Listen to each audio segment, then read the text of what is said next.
नमस्कार मित्रांनो, स्वागत आहे पुन्हा एकदा आपल्या एका नवीन व्हिडिओमध्ये। आजच्या व्हिडिओमध्ये खास आहे की आज आपण व्हिडिओमध्ये ना हॉटेल लायसन तुम्ही कशा प्रकारे घेऊ शकता याबद्दल थोडीशी माहिती देतो।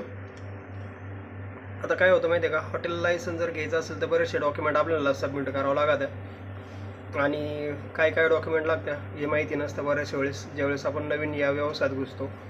आणि सगळ्यात महत्त्वाची माहिती म्हणजे मित्रांनो की ज्यावेळेस तुम्ही हा व्यवसाय करत असणार आहे ना, म्हणजे कुठलाही व्यवसाय करत असाल तर त्याबद्दल थोडीशी माहिती असणे ना आवश्यक असतं। तर हा व्यवसाय करताना ना बऱ्याचशा गोष्टीची माहिती असणे ना गरजेचं आहे, नाही तर काय होतं विनाकारण पैसा लावून ना नंतर त्रास होतो। आणि जर माहिती जर नसेल तर बऱ्याचशा गोष्टीचं याच्यामध्ये ना अडचणी येत राहतात, त्याच्यामुळं माहिती असणं फार गरजेचं आहे। त्याच्यानंतर मग लायसन जर काढायचं असेल तर लायसनला तुम्हाला काय काय डॉक्युमेंट लागणार आहे हे मी तुम्हाला सांगतो या व्हिडिओमध्ये। आता मोठं हिशोब तुम्हाला सांगतो, म्हणजे जे मेन कागदपत्र आहे ते सांगतो। बाकीचे तुम्हाला ज्यावेळेस तुमची फाईल तयार होईल त्यावेळेस तुम्ही ऑटोमॅटिक त्याच्यामध्ये गेले की तुम्हाला एक कागदपत्र हे लागणार आहे। बरेचसे काही डॉक्युमेंट लागतात त्यासाठी, आणि त्यासाठी वेळ पण लागतो आणि पैसाही लागतो।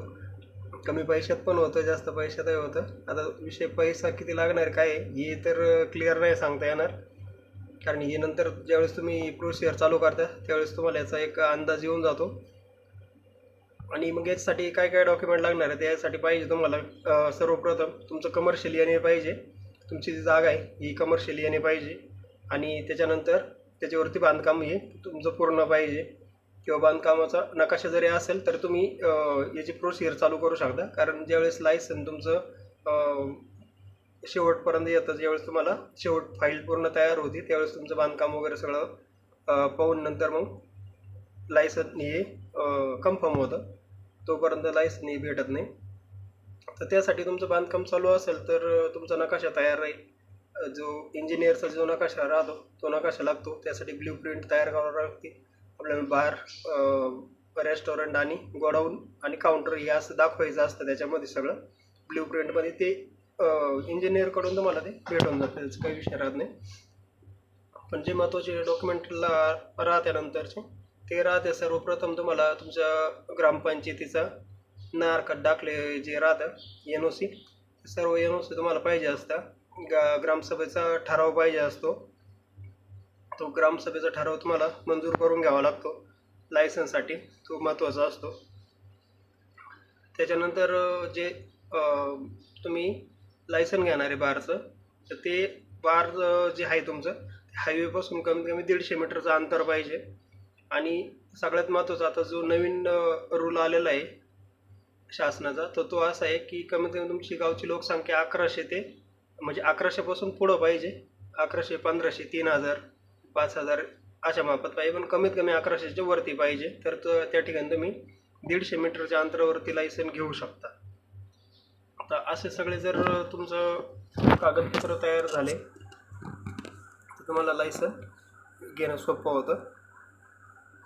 तर ग्रामपंचायतीचे तुम्ही ठराव मंजूर करून घेतला, NOC घेतली, त्यानंतर तुमचं पोलीस व्हेरिफिकेशन लागतं। तुमचं जे पोलीस स्टेशन असेल तालुक्याचं तिथलं पोलीस व्हेरिफिकेशन करावं लागतं, आणि तिथून पुढं मग ती फाईल डिपार्टमेंटकडे जाते, एक्साईज डिपार्टमेंटकडे। किंवा एक्साईज डिपार्टमेंटमध्ये जरी तुम्ही गेलात तर तिथं तुम्हाला पूर्ण जे डॉक्युमेंट लागतात त्याची सर्व माहिती दिली जाते, आणि म्हणजे तिथून डायरेक्ट तुम्हाला एक कागदच दिला जातो, त्याच्यावर सर्व माहिती राहते काय काय डॉक्युमेंट तुम्हाला लागणार आहे। पण मग आता ही मोठे तुम्हाला एक माहिती म्हणून सांगितलं मी। आणि जर तुम्हाला खरंच ज्यांना कोणाला समजा टाकायचं असेल बारचं लायसन किंवा घ्यायचं असेल तर तुम्ही कमेंटमध्ये मला तुमचे प्रश्न विचारू शकता, त्याच्यामध्ये पण तुम्हाला सांगाल की काय काय कागदपत्र अजून लागणार आहे किंवा काही अडचणी आल्या तर तुम्हाला मी ते सांगू शकतो। कारण मी आता जवळपास माझ्या लायसनला 13 ते 14 वर्ष झालेले आहे, 2012चं लायसन आहे माझं। बऱ्याच गोष्टीचा अनुभव आहे, आणि लायसन घेणं एवढं सोपं पण नाही आहे जेवढं आपण आता मी सांगताना सोपं वाटतं, पण बऱ्याचशा गोष्टीची अडचणी याच्यामध्ये येत राहत्या, कारण कागदपत्र पण भरपूर असे ते हे राहतात, तर ते गोळा करायला बराच वेळ जातो आपला त्याच्यामध्ये। आम्हाला पण बराच वेळ लागला लायसन काढण्यासाठी।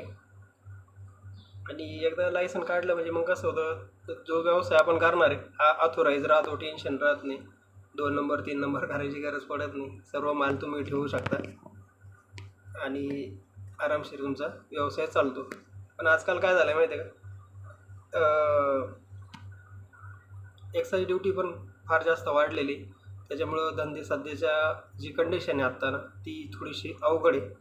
कारण धंदा करणं थोडंसं मुश्किल होतं, कारण रेट जास्त वाढल्यामुळे ना कस्टमर पण थोडंसं कमी झालं. आणि सगळ्यात महत्त्वाचं आहे ना, तुम्ही लायसन घेताना ना विचार करून घ्या पूर्ण, की तुमचा एरिया कसा आहे, तुमच्या एरियामध्ये किती हॉटेल आहेत, नाही आहेत, 2 नंबरवाले, 3 नंबरवाले, किंवा परमिट रूम किती आहे, गावची लोकसंख्या किती आहे, आणि तुमचा हायवे नॅशनल हायवेला घेत आहे का साध्या आपले जे गावचे हायवे राहत आहे त्यांना घेत आहे, ते फार महत्त्वाचं आहे. लोकेशन जर चांगलं असेल तरच खर्च करा, नाही तर सध्याच्या कंडिशनला बारमध्ये लई खर्च करून आहे ना उपयोग नाही आहे. कारण तेवढं मार्जिन नाही भेटत आहे आता बारमध्ये जेवढं पाहिजे. कारण एक्साईज ड्युटी खूप जास्त वाढल्यामुळे आहे ना दारूचे पण भरपूर रेट वाढलेले आहे. तर मग या सगळ्या गोष्टीचा विचार करूनच लायसन घ्या शक्यतो. आणि कुठल्याही गोष्टी तुम्हाला जर माहिती पाहिजे असेल तर तुम्ही मला या व्हिडिओमध्ये कमेंट करून विचारू शकता, तुम्हाला मी पूर्ण माहिती देईन. आता पुढच्या व्हिडिओमध्ये मी तुम्हाला माझा हॉटेलचा नकाशा दाखवून देईल. म्हणजे नकाशा म्हणण्यापेक्षा हॉटेलच मी दाखवेल की गोडाऊन कसं असतं, रेस्टॉरंट कसं राहतं, आणि बार जे सँक्शन राहतं ते कसं असतं, काउंटर कुठं पाहिजे असतं, हे तुम्हाला मी पुढच्या व्हिडिओमध्ये पूर्ण दाखवेल.